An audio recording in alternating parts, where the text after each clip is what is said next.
Hello, everyone. My name is Kate. I'm an intern for Seeds of Healing. I will be facilitating today's interview. Just so you know, this interview will be recorded and used as an HIV awareness and stigma reduction program by Seeds of Healing. To give a little background on Seeds of Healing, we are a nonprofit firmly rooted in the Wilmington, North Carolina community. As an advocacy and action organization, Seeds of Healing seeks to deconstruct myths that perpetuate fear and stigma and generate sustained support for women with a diagnosis of HIV. This interview will give us some insight on a real life experience of having a family member live positively with HIV and how they introduce the talk about HIV with adolescents. Our participants will be opening up about their own experiences and their thoughts on HIV education. I'm now going to give a little bit of a background on our participants today, and then we will get started. Thamicha Isaac is an HIV advocate and single mother of two boys. Her eldest son, Rashaud Barrow, is 15 years old and joining us today. Thamicha and Rashaud are on a journey to change lives by sharing their lived experience as an openly positive HIV woman, and Rashaud being born HIV negative due to Thamicha's adherence with her antiretroviral medication. This mother-son duo is magical because they both play a major role in each other's lives. Thank you both so much for allowing me the opportunity to interview you today. Let's get started with just some basic questions. So, Thamicha, I want to begin this interview talking about the organization Openly Positive that you founded. As I told you, I've been listening to your podcast this week, and I'm enlightened by the work that you do. Could you give our viewers some insight on what your organization does and why you chose the name Openly Positive? Absolutely. So, who is Openly Positive?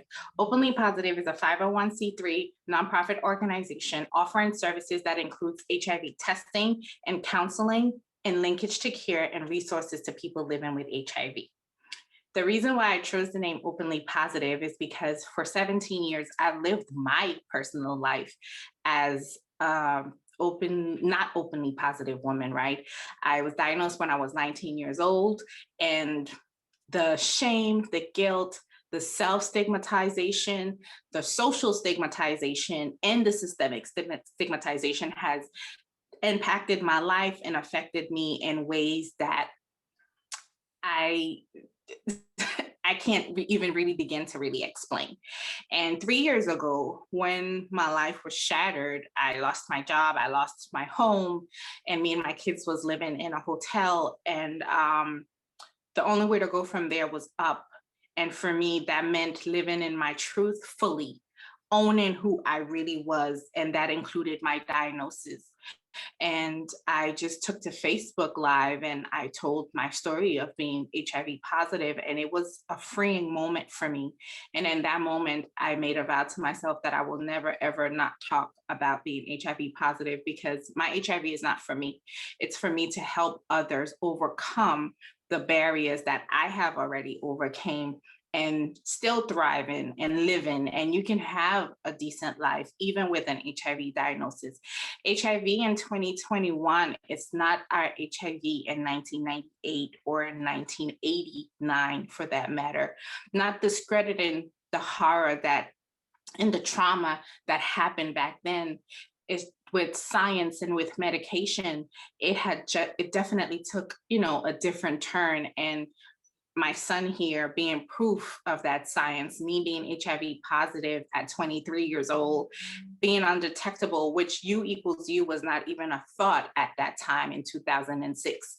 And my son being born HIV negative, that to me, that's a major, major shift. HIV medicines and other strategies have helped lower the risk of mother to child transmission of HIV to 1% or less in the United States. And a major plus for the medical department and aspect. So for me, openly positive just means living in your truth and living openly, unapologetically. And that's why I created Openly Positive. That's so beautiful. What how long have you been working in the HIV field? Has it been, you said that it's been 3 years Openly Positive has been around? Okay. So I actually changed careers around the same time because for 10 years I worked in the hotel industry.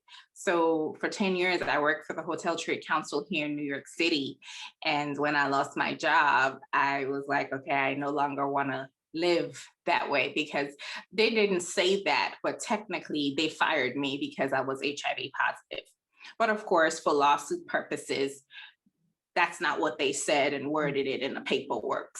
So and all of my down moments, I would say my pitfalls, I take assessment of everything that was not working for my highest good and started embracing the things that I ran away from the most and that I didn't want to be a part of at all, which was owning my diagnosis, accepting it, and just going into the belly of the beast, so to speak, and finding my true purpose, which is advocating. That is awesome. Where do you want to see openly positive in the next few years? Oh my God. So, in the next few years, I definitely want to see um, probably a home where I can help and shelter women who are living positive and who are single moms like myself, because oftentimes there was help that I needed and I felt like I wasn't receiving. So I want to be that help. I want openly positive to be that help for those single positive mothers that I didn't have. So that's where I want to see it going further. And of course, grant funded for sure, so that I can be able to help on a wider scale. When reflecting back on your own experience, what was your immediate reaction when you found out that you had tested positive for HIV? That my life was over. I died. My 19-year-old self, she died that day, and a new person emerged. And over time, I took on different identities and different people showed up within me, from the depressed person, the suicidal person, the homeless person, not once, not twice, but 3 times. Um, the self sabotaging. There was definitely several phases of me and identity of me that emerged that I never knew. So being diagnosed at 19, not only was I at the peak of my young adulthood, I never got to really experience my adult life without HIV. So my entire adult life, I only know living as a HIV positive person. So that 19-year-old girl, her dreams, her aspirations, she died that October of 2003. Were you hesitant to get tested for HIV, knowing what others could potentially think of you, or was there part of you that was just scared to even mention the word HIV? No, I was not scared at all. Um, I actually felt invincible. I actually never thought that I would have been HIV positive. When someone living with HIV look and feel healthy, people usually look and feel totally healthy for a long time after they are infected with HIV. It can take 10 years or more for HIV to show any symptoms, or much longer than that for people who take HIV medicines. When I was asked on the paper if I wanted to be tested for HIV, I nonchalantly checked the yes box because to me, I felt like, okay, well, I don't have anything to lose. I don't have it. So That there was my were no like symptoms or anything prior? no. No. Symptoms of HIV infection. Within 2 to 4 weeks after the infection with HIV, about 2/3 of people will have flu-like illness. Flu-like symptoms can include fever, chills, rash, night sweats, muscle aches, sore throat, fatigue, swollen lymph nodes, and mouth ulcers. These symptoms can last anywhere from a few days to several weeks, but some people do not have any symptoms at all during this early stage of HIV. And that's just so crazy. One check of a box and it would have been maybe a different story or later on, or wow, that is so crazy. So there's a new preventive drug in the HIV community, PrEP, also known as pre-exposure prophylaxis. Pre-exposure prophylaxis, or PrEP, is a medicine people at risk for HIV take to prevent getting HIV from sex or injection drug use. When taken as prescribed, PrEP is highly effective for preventing HIV. Being an HIV advocate, what are your thoughts on the accessibility of PrEP to those who are HIV negative? To me, using prevention, right, as cure is better than to be put in a situation that is non-reversal, right? So by taking PrEP, it helps and prevents you from contracting HIV. And if in any case you were exposed to HIV, and especially if you were not aware that the person was HIV positive. So I think that for me, in my opinion, PrEP not only gives the person power, but it also gives them that comfortability knowing that they can take this pill and be in control of their own sexual health and their own own their own responsibility, right? Opposed to being at risk and having all these risky behaviors and then putting people at risk and then having, getting an HIV diagnosis is never a good news for anyone, right? Even though, yes, we are thriving, we're living, but those images of the 90s and the early 80s, they're still etched in our brains. Mm-hmm. And the stigma that comes with it, and even the thought of even getting the anxiety that people get just getting tested, because I'm a tester. Mm-hmm. And I see it all the time when clients sit in my chair and they're having all these preconceived notions about their results that they haven't even gotten yet. And I think by taking PrEP, it kind of alleviates those anxieties. So in moving from PrEP, in today's research, they are showing that there is a 0.5 transmission rate of HIV from a pregnant mother to a child. Did you fear or think that you would transmit HIV to a loved one? Absolutely. When I first found out that I was pregnant with my kids, I have two of them. Well, the first one especially, I was very scared. I had a lot of questions because one of the vows that I made to myself is I never wanted to transmit my HIV to anybody. Mm-hmm. So finding out that I was pregnant with Rashaud and the medication that I was on, I had to stop taking that particular medication. And then I was put on two other different medication because the medication that I was on was harmful to the fetus and all these other knowledge that you gain when you go through different stages, right? Being an HIV positive woman. One of the things though that I never got to experience was breastfeeding, and none of my kids because of my HIV status.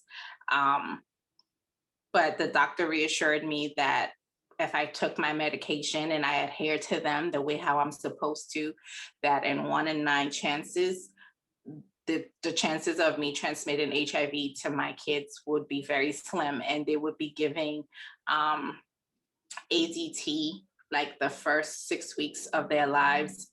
So that kind of reassured me a little bit. What is ADT? AZT. So AZT was it's actually a failed cancer drug that was given to HIV patients, but it definitely, they combine it. So AZT, 3TC, those are all medical terms. Those are drugs that they combined, and it's like in a liquid for the babies. It's like in a liquid form, and you kind of just put it in the side of their cheeks, and you give it to them twice a day for the first 6 weeks of their lives. And then once they convert, their T cells is convert to their own, they no longer have the mother's T cells, then they seroconvert into negative.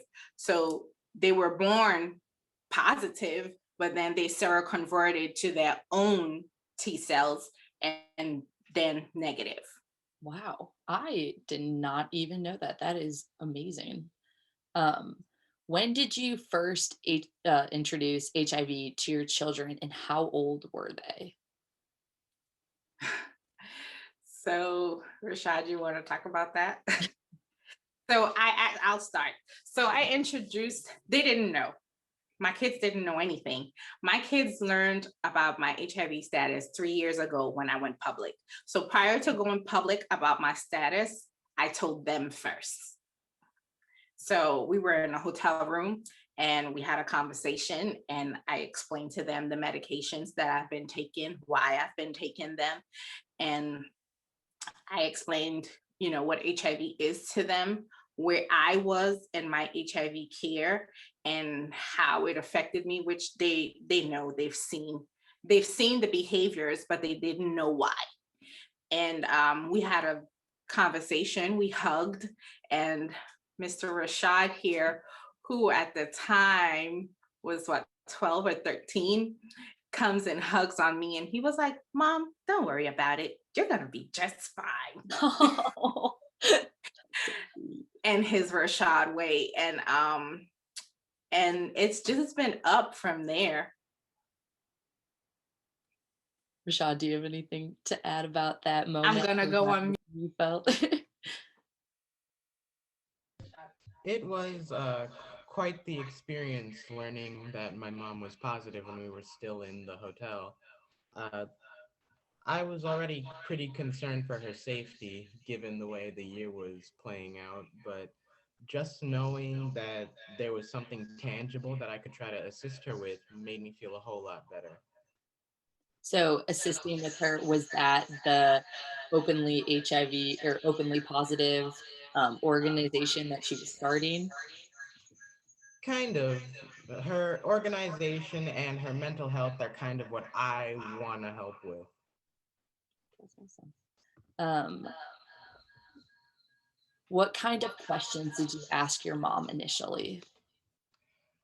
At first, I asked her what the disease was, of course, and she explained to me how it was transmitted sexually through blood contact and all that. But that was pretty much it. I'm a very knowledgeable person. I was an easy learner. How does HIV spread? HIV is spread by coming into direct contact with certain body fluids from a person with HIV who has a detectable viral load. These fluids are blood, semen and preseminal fluid, rectal fluids, vaginal fluids, and breast milk. HIV is not spread by air or water, mosquitoes, ticks, or other insects, saliva, tears, or sweat that is not mixed with the blood of a person with HIV. Shaking hands, hugging, sharing toilets, sharing dishes, silverware, or drinking glasses, or engaging in closed mouth or social kissing. Drinking fountains, or other sexual activities that don't involve the exchange of body fluids, for example, touching. Before talking with your mom, did you ever hear about HIV in your community, or did you hear about it at school? I know you were 13 at the time, but just curious. No, never. Ironically, after she originally told me about her diagnosis, I was just starting to get into sexual education in my school when I was about 14. Okay. Does your school talk about HIV? They did once when they did their usual annual sexual sexual sexual ed class. Yeah, that's what it's called. But other than that, they didn't really go into much detail about it. Gotcha. Um, and have you learned any information about HIV that was different than what your mom had told you? No, my mom is very knowledgeable in what she teaches. Everything that she taught and that the teachers taught were 100% accurate. Very cool. And then did you have concerns about your mom's health or about even just being around your mom at all? I was never concerned about being around her. It's not like you get touched and you're infected. I love my mom and I'm never concerned for my health or her health. It's just if she's hurt or if she's bleeding, I know I have to be careful, but she's on medication, so she's undetectable anyways. So the chances of me getting hurt or infected in the first place are highly low. Mhm. Very good. And then, Miss Tamisha, when you were introducing the topic of HIV to a child or an adolescent, do you believe that it is the parent's responsibility or the school's responsibility or both? I definitely think that it's both. I definitely think that us as parents, we definitely hold, we put way too much responsibility on the schools that should be ours, first of all. Secondly, I think that it's especially if you are a parent who is HIV positive, it is your diligent duty to have that talk with your kids. You do not want them finding out from outsiders, nor do you want them finding out any other way because they will feel hurt, they will feel betrayed, and the trust level wouldn't be there. But I also know that sometimes it's even hard, especially for older people who were HIV positive, like in the 80s and the 90s. Some of them, their kids still don't know. You know, their kids are adults now and they still don't know.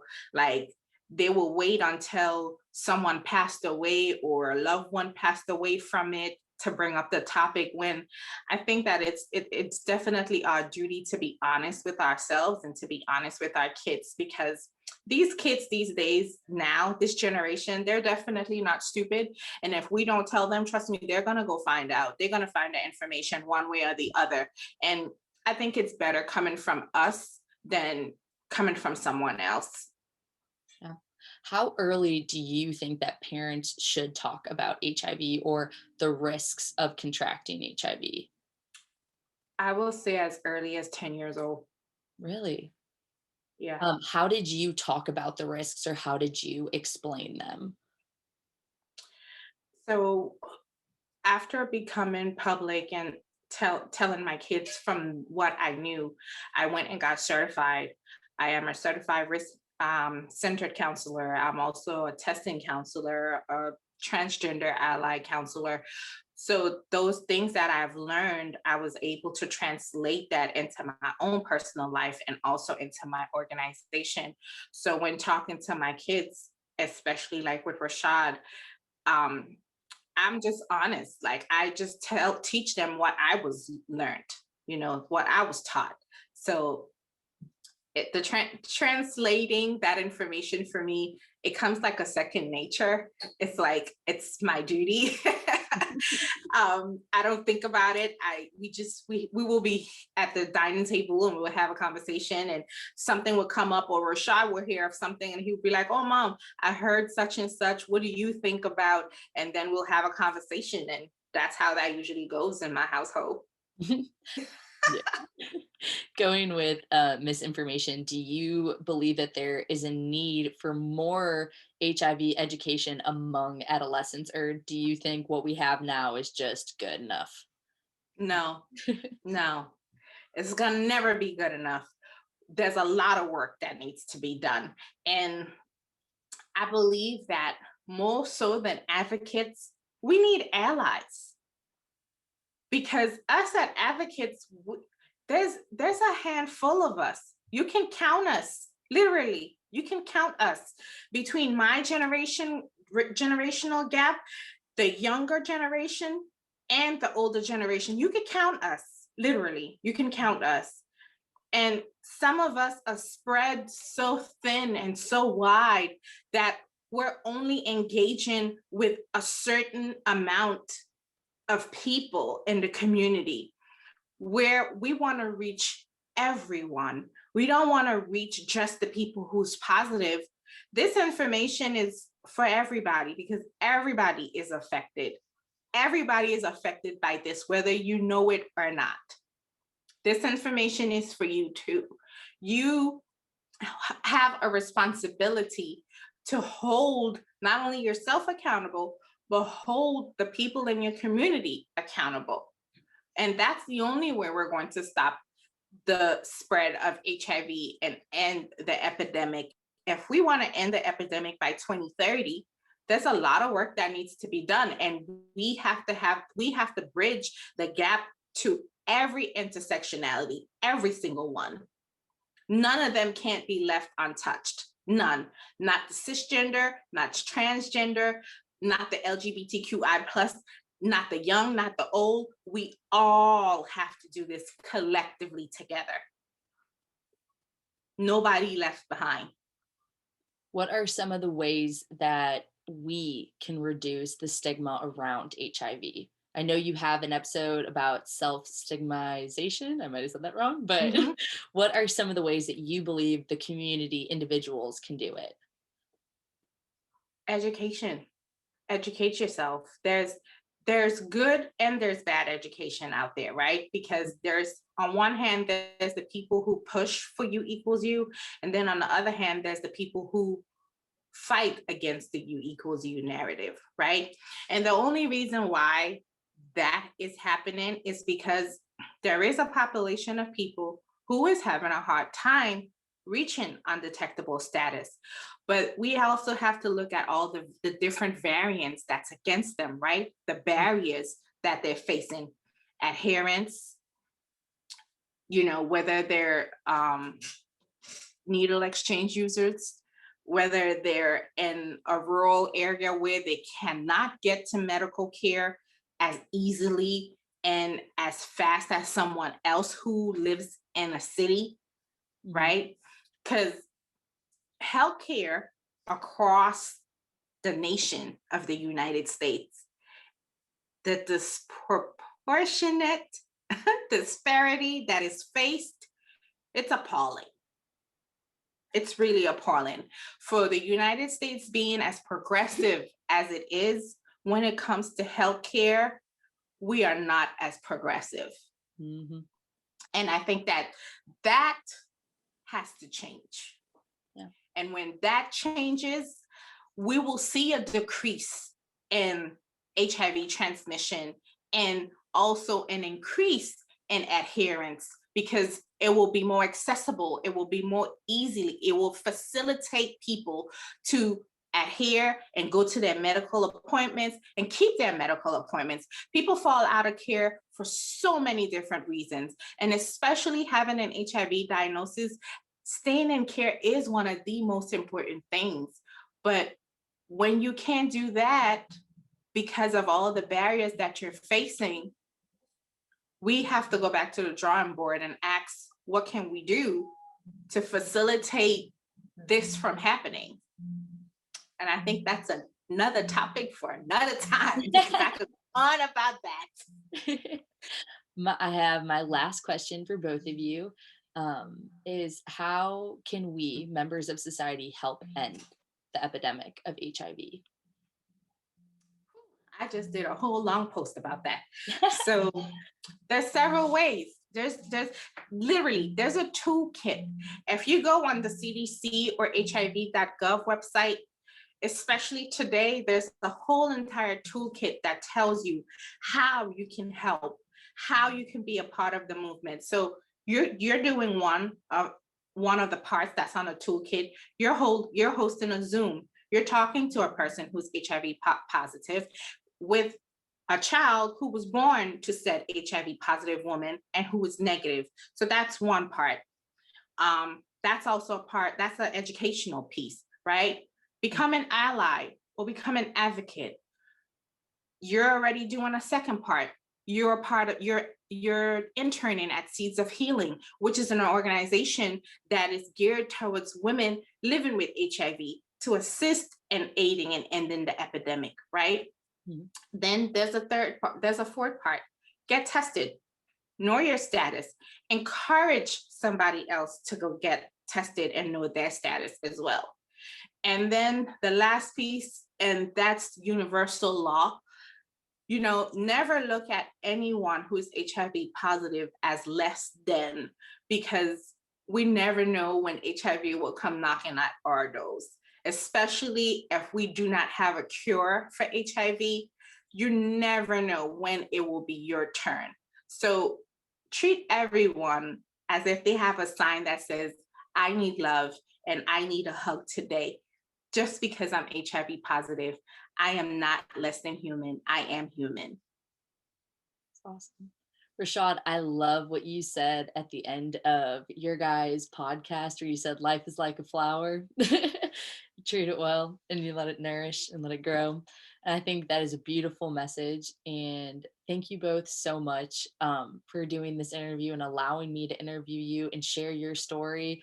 I hope it is a story that a lot of people can learn about and take in and look at their own life. Like for you, you didn't even think about getting tested for HIV. You just checked the box just to be careful and maybe just see, maybe just know your status and just be concrete in that and to know that you were HIV positive and it changed that trajectory of your life. If there, I know I was done with questions, but if there was one thing that you could tell your 19-year-old self, what would it have been? Oh my God. Take your time. Live life, but live life carefully. And that sex is not all. It's not all. You have your whole life ahead of you, and there is so much life after 19. Because 19-year-old me, I thought that, and that like prior to becoming diagnosed, I lived this crazy fast life and everything had to be done right then and there because this was the only moment. And slow down, take your time and realize that you have a whole life ahead of you and that everything is going to be okay. That's awesome. That's what I would tell 19-year-old 19-year-old me. Thank you so much.